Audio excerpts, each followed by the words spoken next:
jalan aja.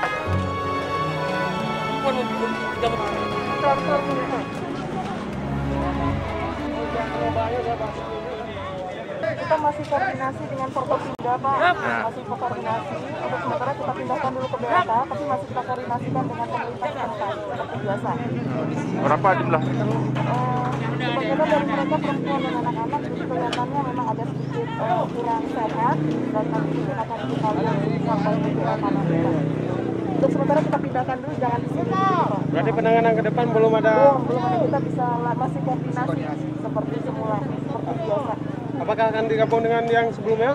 Dengan pengungsi Kita memang ke BLK, Pak, karena di sana sudah ada fasilitasnya, tapi memang tetap saja memperhitungkan protokol kesehatan. Dan untuk penanganan yang ini dengan yang sebelumnya, apakah akan kita samakan selanjutnya ini? Belum tahu, Pak, masih kita koordinasikan. Terima kasih.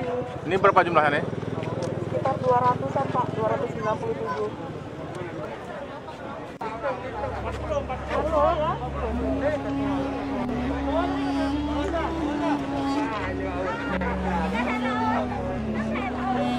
Udah penuh.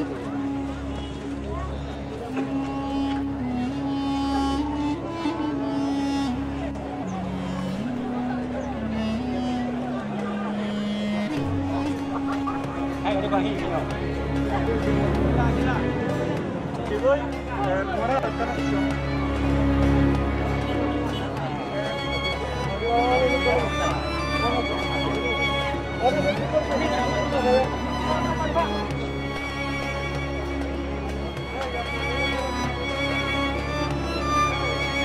Kalau yang baru 10 tahun